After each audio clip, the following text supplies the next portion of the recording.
Hello students, welcome back to my channel. Today we learn about constitution. ठीक है, तो last part में मैंने आपको कॉन्स्टिट्यूशन के बारे में बताया था। ठीक है, तो आज हम उसी को रिवाइज करेंगे, उसी को रिकॉल करेंगे। ठीक है, तो हम स्टार्ट करते हैं। ठीक है, तो पहले हम स्टार्ट करते हैं समरी से। जो भी मैंने लास्ट पार्ट में आपको पढ़ाया था हम उसको थोड़ा सा जल्दी से रिवाइज कर लेते हैं। ठीक है, तो लास्ट पार्ट में हमने क्या क्या चीजें पढ़ी थी, आप लोग यहाँ पे थोड़ा ध्यान ध्यान से देखिए। ठीक है, सो लास्ट पार्ट में हमने पढ़ा था कि constitution is the supreme law of India. Constitution क्या है, वो सुप्रीम लॉ ऑफ इंडिया है बिकॉज कॉन्स्टिट्यूशन से ऊपर कोई भी नहीं है, आप भी नहीं है, मैं भी नहीं है, और कोई पॉलिटिकल पार्टी नहीं है। ठीक है, साउथ अफ्रीका का हमने केस स्टडी पढ़ा था कि south Africa struggle teach the value of equality. South Africa का केस हमें क्या सिखाता है, हमें वो ये सिखाता है कि हमें कैसे मतलब जो इक्वालिटी है उसकी हमें वैल्यू करनी चाहिए जो हमें मिली हुई है। ठीक है, वहां पे कितना ज्यादा रेसिज्म था, है ना, बिकॉज ऑफ स्किन कलर, है ना। तो हमें इस चीज पे ध्यान देना चाहिए कि भाई आपको अगर ये चीजें लिबर्टी मिल रही है तो आप इसका मिसयूज ना करें। ठीक है, वहां पे उन चीज को ये चीज मिला ही नहीं हुआ था। ठीक है, हमने नेल्सन मंडेला का केस पढ़ा था। उन्होंने क्या शो किया, उन्होंने शो किया power of forgiveness and unity. उन्होंने फॉरगिवनेस और यूनिटी को मेंटेन किया, उनके साथ जो भी हुआ उस चीज को वो भूल गए, उन्होंने माफ करना ज्यादा सही समझा। ठीक है, the constituent assembly draft the Indian constitution. ठीक है, ये कहां ड्राफ्ट किया गया था, इंडियन कॉन्स्टिट्यूशन में। डॉक्टर भीमराव अंबेडकर के बारे में पढ़ा था हमने, उन्होंने इस कमिटी को ड्राफ्ट किया था। The preamble reflect the India core value. ये हमारी जो प्रेम्बल क्या होता है, इट्स लाइक इंट्रोडक्शन। मैंने आपको पहले भी बताया था कि जब हम एक बुक को पढ़ना स्टार्ट करते हैं तो उससे पहले उसका छोटा सा इंट्रोडक्शन दिया जाता है जिसमें ये बताया जाता है कि आप इस चैप्टर के बारे में क्या पढ़ने वाले हैं, है ना, उसके कोर वैल्यूज के बारे में बताते हैं कि आप इस चैप्टर से क्या सीखेंगे। ठीक है, तो सेम इस चीज में भी यही बताने की कोशिश की गई है। The constitution safeguards democracy and rights the every citizen. ठीक है, ये हर हमारी जो कोर वैल्यूज है ना, और हमारे जो राइट्स है उसको सेव करने के लिए इसको बनाया गया। ठीक है, the constitution it is not just a document, it is the soul of India's democracy, है ना। तो ये क्या बताना चाह रहे हैं कि जो कॉन्स्टिट्यूशन है वो सिर्फ एक डॉक्यूमेंट नहीं है, ये हमारी जो इंडिया है इसका सोल है। बिकॉज इसके ही वजह से आज एक कंट्री स्मूथली रन कर पा रही है और हम सबको इक्वली राइट्स मिले हैं बिकॉज ऑफ कॉन्स्टिट्यूशन। ठीक है, तो आपको ये चीजें याद होगी। चलिए हम आगे बढ़ते हैं। ठीक है, तो आगे हम कॉन्स्टिट्यूशन को थोड़ा सा डिफाइन करेंगे। ठीक है, तो हम स्टार्ट करते हैं डेफिनेशन के लिए। जब आपसे पूछा जाएगा कि व्हाट इज कॉन्स्टिट्यूशन तो आपको स्टार्ट करना है डेफिनेशन से, तो हम उसी को स्टार्ट करते हैं। A constitution is the supreme law of country. It is written document that contains the basic rules principle and according to which a country is govern. ठीक है, ये एक छोटा सा डेफिनेशन है जिसमें आपको यही बता रहा है कि कॉन्स्टिट्यूशन क्या है। वो एक सुप्रीम लॉ ऑफ कंट्री है जिसके अंदर हमारे जो बेसिक रूल्स हैं, ठीक है, रूल्स एंड रेगुलेशंस है, ठीक है, ये हमारे लॉज हैं, उसको बनाया गया है फॉर व्हाट, वो हमारे लिए बनाया गया है। ठीक है, और ये किसके थ्रू किया हुआ है, वो कंट्री को गवर्न करने के लिए किया हुआ है। ठीक है, एग्जाम्पल के लिए ये मैं आपको ऑलरेडी बता चुकी हूँ, ये रिपीट यहाँ पे बताया हुआ है कि जैसे एक जब हम क्रिकेट खेलते हैं उनके रूल्स एंड रेगुलेशंस बनाए हुए हैं, तो अंपायर को और क्रिकेटर्स को वो रूल्स फॉलो करना होता है। ठीक है, उस रूल्स के अकॉर्डिंग ही वो प्ले करते हैं। सेम ऐसे ही जो कॉन्स्टिट्यूशन है उसमें रूल्स एंड रेगुलेशंस बताए हुए हैं जिसके अकॉर्डिंग आज की जो सिटीजन है या हम है, जो इंडिया की जो गवर्नमेंट है वो फॉलो करती है। अगर एक गवर्नमेंट को रन भी करना है तो वो कॉन्स्टिट्यूशन के अकॉर्डिंग ही रन करेगा, वो उसके पास पावर है तो उसका मिसयूज नहीं कर सकता बिकॉज ऑफ कॉन्स्टिट्यूशन। ठीक है, तो कॉन्स्टिट्यूशन के हमारे पास की पॉइंट्स हैं, आप इसको देखिए। पहला क्या पॉइंट कहता है, हाईएस्ट लॉ ऑफ कंट्री। ठीक है, जो कॉन्स्टिट्यूशन है वो हाईएस्ट लॉज ऑफ कंट्री है।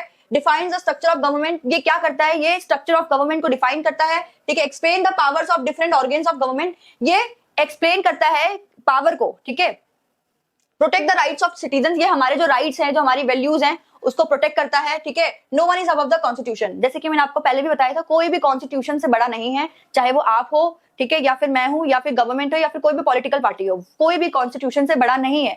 ये हमारा बैकबोन है। एक इंडिया को रन करने के लिए कॉन्स्टिट्यूशन की बहुत ज्यादा जरूरत है बिकॉज आज इसके वजह से हम आपको और मुझे मेरे राइट्स पता है।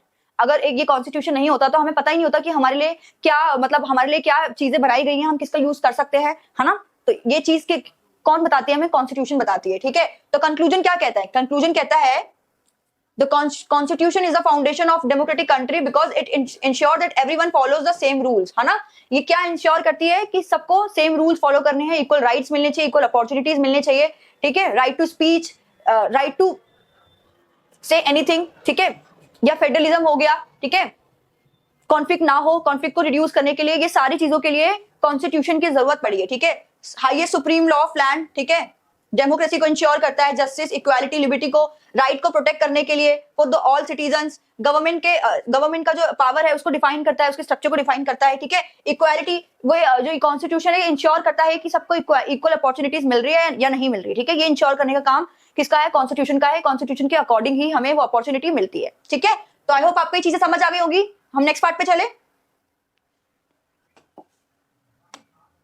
नेक्स्ट पार्ट क्या है? नेक्स्ट पार्ट कह रहा है व्हाई कॉन्स्टिट्यूशन नेसेसरी। जैसे कि मैंने आपको बताया अभी तो कि कॉन्स्टिट्यूशन क्या है ना। तो इसी के साथ हम नेक्स्ट क्वेश्चन पे जाएंगे कि हमें कॉन्स्टिट्यूशन की क्यों जरूरत है। मैं ऑलरेडी बता चुकी हूं, ठीक है, लेकिन फिर भी हम यहाँ पे थ्योरी में देख लेते हैं एक बारी, ठीक है। तो why is a constitution necessary? क्यों कॉन्स्टिट्यूशन जरूरी है? बिकॉज इसका आंसर है a constitution is necessary because it helps to country run smoothly and Fairlie.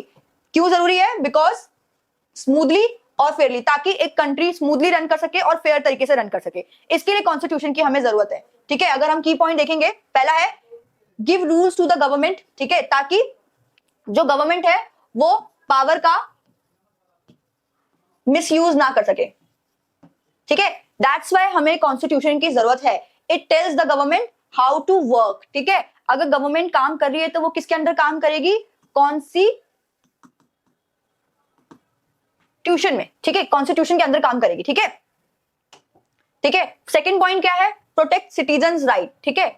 जो हमारे जो मोरल वैल्यूज है या हमारे मोरल राइट्स हैं, ठीक है, जो हमारे फंडामेंटल राइट्स हैं, उसको प्रोटेक्ट करने का काम कौन कर रही है? गवर्नमेंट में कौन कर रही है? कॉन्स्टिट्यूशन कर रहा है। कॉन्स्टिट्यूशन में वो राइट्स लिखे हुए हैं हमारे लिए जो हमें प्रोटेक्ट करती है, ठीक है। It guarantees rights like freedom, equality and justice. ये प्रोटेक्ट करने का काम किसका है? कॉन्स्टिट्यूशन का है, इसलिए हमें कॉन्स्टिट्यूशन की जरूरत है, ठीक है। थर्ड पॉइंट क्या है? Prevent misuse of power. मैं ऑलरेडी बता चुकी हूँ, ताकि पावर का मिसयूज ना हो, इसलिए भी कॉन्स्टिट्यूशन में रूल्स एंड रेगुलेशंस बनाए हुए हैं। अब सपोज करो पुलिस को पावर दी गई है कि भाई अगर कोई क्राइम करता है तो वो उस मोमेंट पे उसको हिट भी कर सकते हैं, ठीक है, पर पुलिस है तो एज अ ह्यूमन, है ना। अब पुलिस को अगर पावर दे दी गई है कि आप जो भी क्राइम कर रहा है उसे मिसयूज कर सकते हो, आपके पास गन्स है। अब वो कहीं बाहर जा रहे थे, किसी से उनका कुछ अनबन हो गया और गुस्से में उन्होंने किसी को हिट कर दिया, तो है ना, उसके पास तो पावर है, वो कल को बोल देगा कि भाई मुझे तो ये मिला हुआ है पावर। पर कॉन्स्टिट्यूशन में बोला हुआ है कि आप पुलिस हो, आप तभी हिट कर सकते हो उस पर्सन को जब उसने कुछ ऐसा क्राइम किया हो। विदाउट क्राइम आप अपने गुस्से की वजह से किसी को नहीं मार सकते हो, है ना। तो पावर का मिसयूज ना हो, इसलिए उन्होंने कॉन्स्टिट्यूशंस में रूल्स एंड रेगुलेशंस बनाए हुए हैं कि अगर एक पुलिस वाला भी है, उसको अगर हमने वो पावर दी हुई है तो वो उस पावर का यूज किस वे में करेगा, ठीक है, उसको वो पावर यूज कब करनी है, ठीक है। तो ये चीज हमें कौन सिखाता है? ये हमें कॉन्स्टिट्यूशन बताता है। उसमें जो लॉज लिखे गए हैं, रूल्स एंड रेगुलेशंस लिखा गया है, वो बताता है, ठीक है। फोर्थ पॉइंट क्या है? Maintain peace and power. Constitution हमें ये बताता है कि कैसे जो पावर है उसका मिसयूज ना हो और पीस को कैसे मेंटेन किया जाए, कॉन्फ्लिक्ट ना हो, इसलिए उन्होंने रूल्स एंड रेगुलेशंस बताया गया। पावर को इक्वली क्या बोलते हैं, पार्ट्स में डिवाइड किया हुआ है कि अगर ये पुलिस है तो इसके पास ये पावर है, अगर ये पॉलिटिकल पार्टी है तो ये इसके पास ये पावर है ना। तो वो चीज, it provide legal ways to solve disputes, ठीक है। उन्होंने एक लीगल वेज निकाला हुआ है कि आप अगर ये प्रॉब्लम है तो इस प्रॉब्लम को सॉल्व करने का क्या तरीका है, ठीक है। इंश्योर इक्वालिटी, जैसे कि मैंने आपको बताया था कि ये इक्वालिटी को इंश्योर करता है, इसलिए हमें कॉन्स्टिट्यूशन की जरूरत है। Every citizen is treated equally before the law, ठीक है। लॉ के अकॉर्डिंग हर सिटीजन को इक्वली राइट्स मिलना चाहिए। और constitution is the backbone of the country. It protect rights, maintain peace and ensure the country runs the fair and just way, ठीक है। कि कॉन्स्टिट्यूशन क्या कहता है कि जितने भी सिटीजन्स हैं उनको इक्वल अपॉर्चुनिटीज मिलना चाहिए, उनका डिसरिस्पेक्ट ना हो, ऑल आर इक्वल, सबको इक्वल अपॉर्चुनिटीज मिलनी चाहिए, ठीक है। ये इंश्योर करने का काम कॉन्स्टिट्यूशन का है, ठीक है। एग्जाम्पल में जैसे इन्होंने ये स्कूल वाला एग्जाम्पल लिया हुआ है, imagine a school without rule, students में फाइट, चीट और डिस्टर्ब अदर्स, है ना। जैसे कि अब स्कूल है जिसमें रूल्स एंड रेगुलेशंस फॉलो ही ना हो रहे हो, जहाँ पे बच्चे चीटिंग कर रहे हैं, फाइट्स कर रहे हैं, तो ये तो पावर का मिसयूज हो रहा है ना।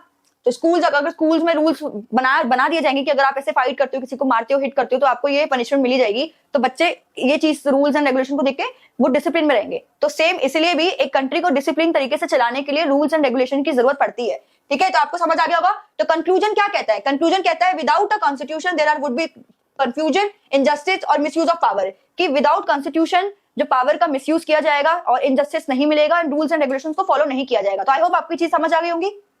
चलिए नेक्स्ट पे चलते हैं। इसके बारे में मैं आपको पहले भी बता चुकी हूं, ठीक है।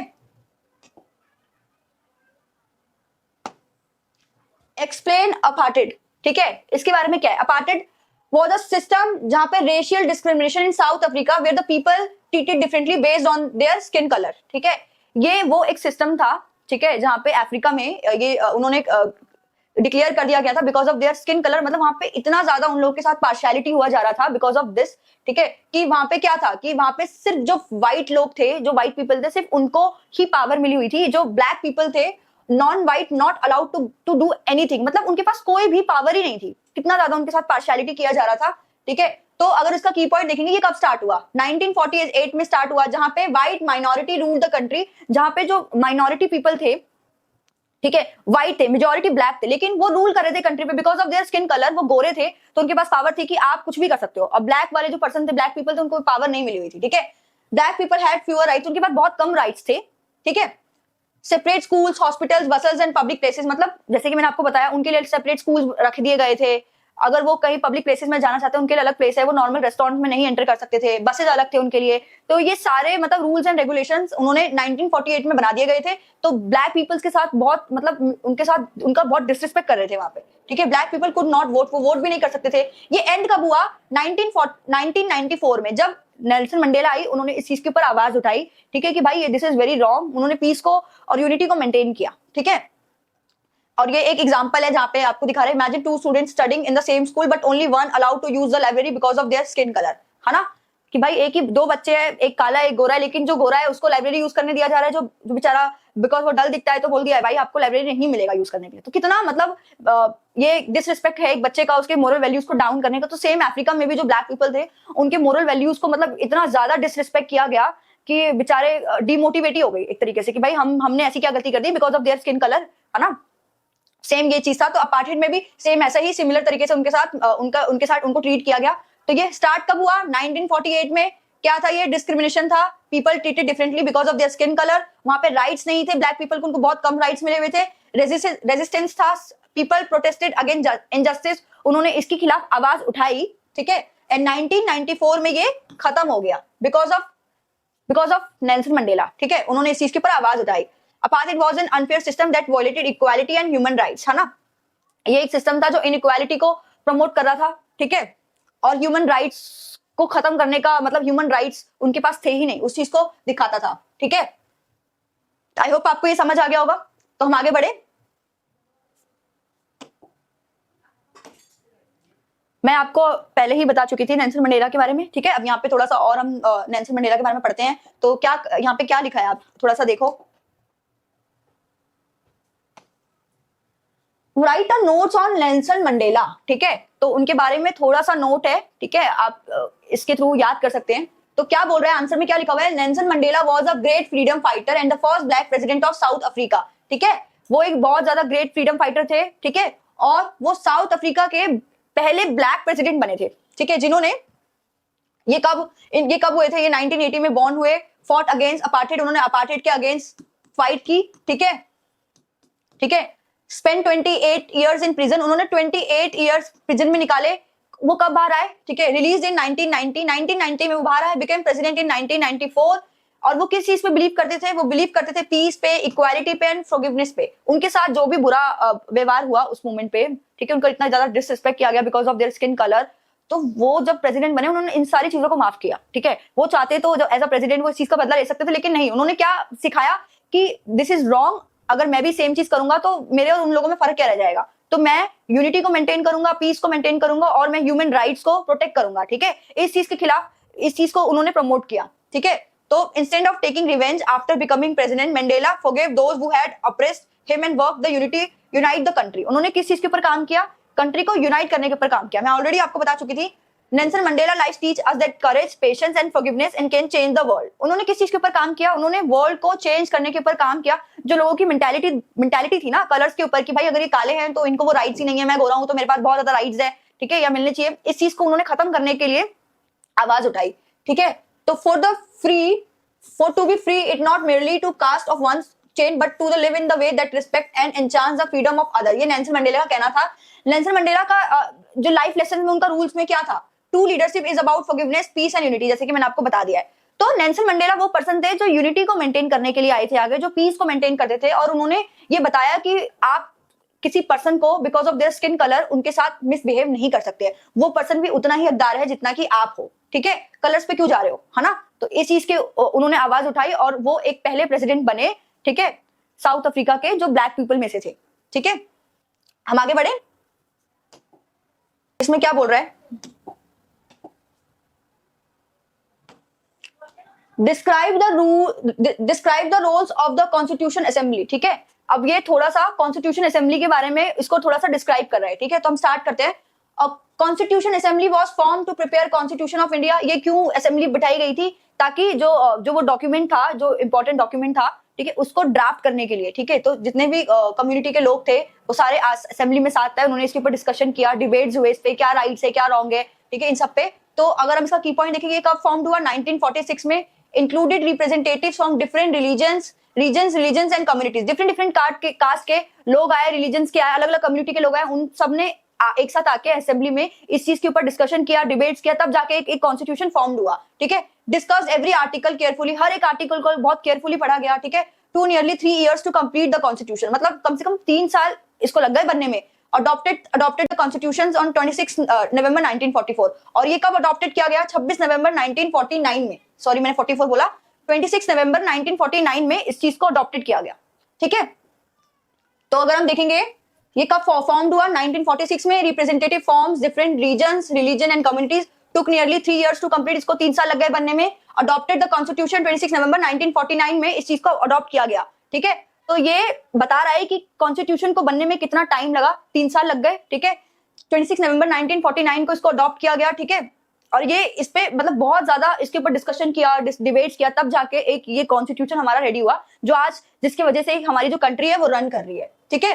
तो कंक्लूजन यही था, the constitution assembly created a constitution that reflect the diversity and democratic values of India. जो ये कॉन्स्टिट्यूशन क्यों बनाया गया, ताकि वो जो हमारी जो कोर वैल्यूज है ना, और एक कंट्री को डेमोक्रेटिक बनाने में इस चीज में हेल्प किया गया है, इसीलिए ये असेंबली उस दिन बैठी गई थी, ठीक है। इसी के साथ हम आगे बढ़ते हैं। डॉक्टर भीमराव अंबेडकर के बारे में हम पढ़ लेते हैं कि वो कौन थे, कैसे थे। मैं पहले भी बता चुकी हूँ, स्टिल बता रही हूं मैं, ठीक है। चलिए हम स्टार्ट करते हैं। Explain the contribution of doctor Bhimrao Ambedkar, ठीक है, कि उनका क्या कॉन्ट्रीब्यूशन था। ये वो पर्सन थे जिन्होंने उस कॉन्स्टिट्यूशन को बनाने में हेल्प किया, ठीक है। उन्होंने वो सारे वैलिड पॉइंट्स आगे लेके आए जो एक पर्सन को जरूरत है, ठीक है। तो doctor Bhimrao Ambedkar was the chairman of drafting community and it known as the architect father of India, ठीक है। ये वो पर्सन है जिन्होंने उस डॉक्यूमेंट को ड्राफ्ट किया गया, और इनको आर्किटेक्ट मतलब फादर ऑफ कॉन्स्टिट्यूशन कहा जाता है, बिकॉज ये वो पर्सन थे जिन्होंने उस कॉन्स्टिट्यूशन को बनाया, ठीक है। इनके की पॉइंट देख लो। लेट द ड्राफ्टिंग कमिटी, उन्होंने ही इस कमिटी को ड्राफ्ट किया, ठीक है। हेल्प प्रिपेयर द कॉन्स्टिट्यूशन, उन्होंने कॉन्स्टिट्यूशन को बनाने में हेल्प किया गया। सपोर्टेड इक्वालिटी एंड जस्टिस, उन्होंने इक्वालिटी और जस्टिस को सपोर्ट किया गया, ठीक है। Work for the rights of weaker section, जो भी वीकर सेक्शन थे, दलित वर्ग थे, उनके लिए काम किसने किया, डॉक्टर भीमराव अंबेडकर ने किया। Believed in democracy and social justice, वो किस पे बिलीव करते थे, सोशल जस्टिस पे, डेमोक्रेसी पे, इक्वालिटी पे, ठीक है। फ्रीडम ऑफ स्पीच, इनकी वजह से ही आया कि भाई हमें हमारा अधिकार है बोलने का, ठीक है। और कास्टिज्म को खत्म करने में सबसे इंपॉर्टेंट रोल जो है वो डॉक्टर भीमराव अंबेडकर ने प्ले किया, ठीक है। कंक्लूजन क्या कहता है, his contribution help build a fair and democratic India, कि इनका क्या कंट्रीब्यूशन है, इनका ये कंट्रीब्यूशन है कि एक कंट्री स्मूथली रन करे फेयर तरीके से, ठीक है, किसी के भी साथ अनफेयर ना हो, इक्वली राइट सबको मिले। तो ये इसमें किसने हेल्प किया, डॉक्टर भीमराव अंबेडकर ने किया, ठीक है। तो ये इनका क्या काम था, let the drafting committee help prepare constitution, support equality and justice, work for the right and weaker section. वो किसके लिए काम करते थे, जो वीकर सेक्शन के लोग थे उनके लिए उन्होंने काम किया गया। Believe the democracy and social justice, वो सोशल जस्टिस पे बिलीव करते थे और इक्वालिटी पे बिलीव करते थे, ठीक है। आर्किटेक्ट मतलब इनको फादर ऑफ कॉन्स्टिट्यूशन कहा जाता है, ठीक है। तो आपको ये सारी चीजें समझ आ गई। इसी के साथ हम नेक्स्ट चलते हैं। व्हाट इज प्रीएम्बल, ठीक है। तो ये एक तरीके से जब एक बुक है, ठीक है, तो जब वो बुक को हम स्टार्ट करते हैं तो हम स्टार्ट करते हैं उसके इंट्रोडक्शन से, ठीक है। तो सेम ऐसे ही जब हमारा कॉन्स्टिट्यूशन बना तो उसमें इंट्रोडक्शन से स्टार्ट किया गया, जिसे हम हिंदी में कहते हैं प्रस्तावना, ठीक है। तो उस प्रस्तावना में कैसे स्टार्ट किया गया, क्या क्या चीजें लिखी गई थी, सेम वो चीजें आपको यहाँ बताई गई हैं, ठीक है। तो स्टार्ट करते हैं। अ preamble is the introduction of the constitution, it explain the AIIMS, values, objectives of the India's constitution. ये क्या क्या बताता है, ये एम्स को बताता है, वैल्यूज को बताता है, और हमारे क्या ऑब्जेक्टिव हैं उस चीज को बताता है, ठीक है। तो की पॉइंट्स में क्या लिखा हुआ है कि उन्होंने कैसे स्टार्ट किया, उन्होंने स्टार्ट किया begins with we the people of India, कि हमसे ही जो वो कॉन्स्टिट्यूशन है वो बनाया गया है, हम we are the people of India, shows the source of the constitution authorities, क्या शो करता है उसमें, शो करता है constitution authority, describe the ideals of India, हमारा जो आइडियल्स है उस चीज को शो करता है, act as the guiding philosophy of the constitution. ठीक है, देखो प्रीएम्बल, ये इंट्रोडक्शन जो उन्होंने लिखा था इसमें वो सारी चीजें लिखी गई हैं, आप इसको ध्यान से पढ़िए। ठीक है, तो कैसे स्टार्ट किया इन्होंने, we the people of India having solemnly resolve the constitute India into a sovereign socialist secular democratic republic and to ensure all its citizens. ठीक है, ऐसे उन्होंने स्टार्ट किया गया। तो पहले उन्होंने किस चीज के बारे में बात करी, जस्टिस के बारे में। ठीक है, जिसमें social, economic and political justice के बारे में बात किया। ठीक है, उन्होंने लिबर्टी के बारे में बताया कि liberty of thought, expression and believe and faith and worship. ठीक है, इसके बारे में उन्होंने बताया। इक्वालिटी के बारे में बताया कि भाई इक्वालिटी क्यों इतनी ज्यादा है, जैसे उन्होंने इक्वालिटी में कॉन्स्टिट्यूशन को कैसे महत्व दिया है। ठीक है, इंपॉर्टेंस दी हुई है। Equality of the status and the opportunity and to promote among them all, इन सबको प्रमोट किया। ठीक है, फेडरनिटी को बताया, assuring the dignity of the individual and the unity and the integrity of the nation. ठीक है, उन्होंने फेडरनिटी को बताया कि भाई ये जो इक्वालिटी हो गया या रूल्स एंड रेगुलेशंस हो गया, मतलब कैसे ये सारे एक कॉन्स्टिट्यूशन को बनाने में मतलब हेल्पफुल रहा है। ठीक है, it our constituent assembly today the 26th day of November 1949 do hereby about adopt, enact and give the ourselves the constitution। ठीक है, तो उन्होंने इस तरीके से उन्होंने प्रॉपर हमारी जो कॉन्स्टिट्यूशन है उसकी शुरुआत की। ठीक है, 1949 में 26 नवंबर को इनको अडॉप्ट कर लिया गया। ठीक है, तो तब जाके ये कॉन्स्टिट्यूशन बना। ठीक है, तो ऐसे हमारा जो कॉन्स्टिट्यूशन था वो स्टार्ट हुआ। आई होप आपकी चीज समझ आ गई होंगी।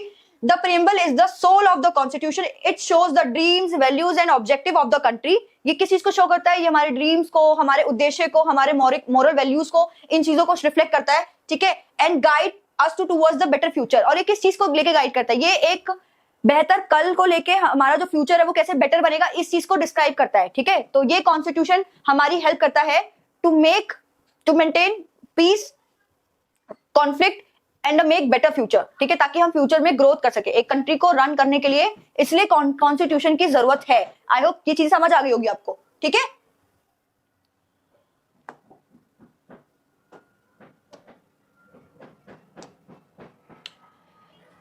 अब क्या कहता है, why is the constitution called the supreme law of country. ठीक है, कॉन्स्टिट्यूशन को सुप्रीम लॉ ऑफ कंट्री क्यों कहते हैं। ठीक है, तो हम स्टार्ट करते हैं इसका आंसर से। तो क्या लिखा हुआ है आंसर में, the constitution is called the supreme law because every person, institution and the government authority must follow it.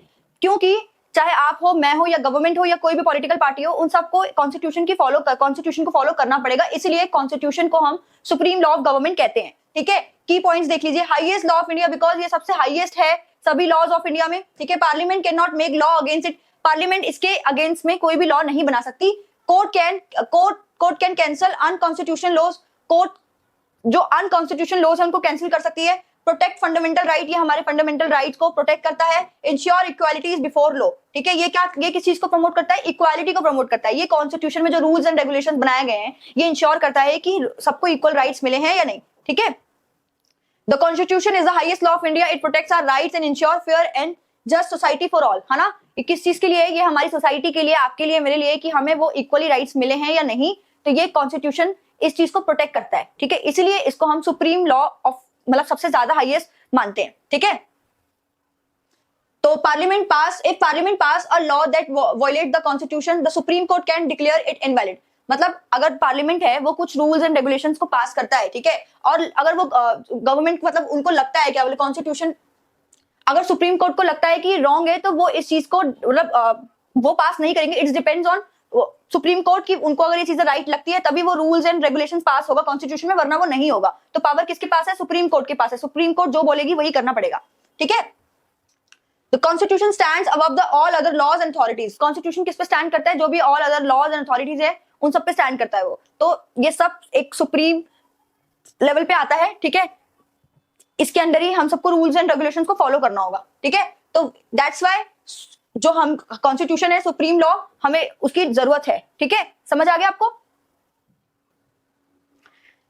तो ये अब यहां पे क्या एक्सप्लेन कर रहा है, explain the importance of Indian constitution in democracy, कि जो हमारा जो इंडियन कॉन्स्टिट्यूशन है, ठीक है, उसको एक्सप्लेन करना है इंडियन डेमोक्रेसी में। ठीक है, तो पहले आंसर देखते हैं। Constitution is the backbone of Indian democracy. आपको ऑलरेडी पता है कि कॉन्स्टिट्यूशन हमारा बैकबोन है इंडियन डेमोक्रेसी का, because it protect citizen rights, क्योंकि वो हमारे जो सिटीजन राइट्स है उसको प्रोटेक्ट करता है, हमारे मोरल वैल्यूज को प्रोटेक्ट करता है, ठीक है।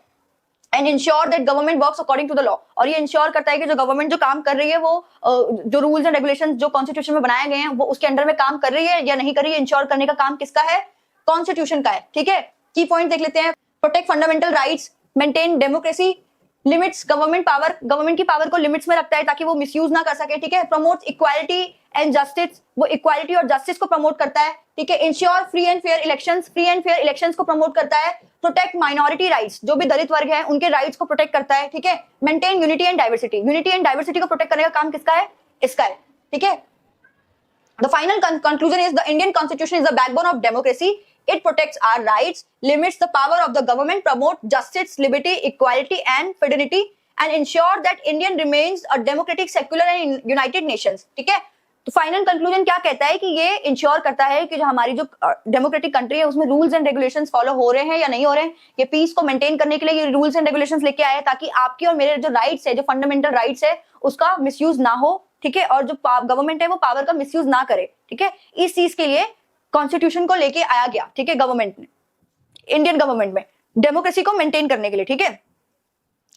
सो यहाँ पे आप देख रहे हैं की पॉइंट्स लिखे हुए हैं फिर से, protect fundamental rights, maintain democracy, ठीक है। लिमिट्स गवर्नमेंट पावर, ताकि गवर्नमेंट की पावर जो है वो लिमिट्स में यूज हो, ठीक है, मिसयूज ना हो। Promote equality and justice, equality and justice promote हो, ठीक है। Ensure free and fair elections हो, कि भाई इलेक्शंस हो रहे हैं, ऐसा ना हो कि आप अपने पर्सन लेके आके आपको ही वोट कर रहा और आप जीत गए, मिसयूज ना हो इलेक्शंस का, ठीक है। प्रोटेक्ट माइनॉरिटी राइट, दलित वर्ग जो है, ठीक है, जो लोअर कास्ट, जो लोअर पीपल है उनको क्या बोलते हैं, प्रोटेक्ट करने के लिए, ठीक है, इस चीज को लेके आया, ठीक है। मेंटेन यूनिटी इन डाइवर्सिटी, ताकि एकता बनी रहे, ठीक है, डाइवर्सिटी में, क्योंकि हमारी जो स्टेट है, हमारी जो कंट्री है, उसमें अलग अलग कास्ट के लोग, अलग अलग रिलीजन के लोग और अलग अलग स्टेट में रहते हैं, ठीक है। तो वो सब में कॉन्फ्लिक्ट ना हो, इस चीज को इंश्योर करने का काम किसका है, कॉन्स्टिट्यूशन का है। इसलिए आज कॉन्स्टिट्यूशन हमारी कंट्री में एक इंपॉर्टेंट रोल प्ले कर रहा है, ठीक है।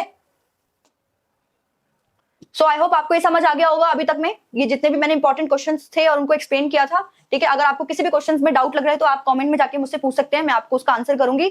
सो इसी के साथ हम ये चैप्टर को खत्म करते हैं, ठीक है। Thank you for this.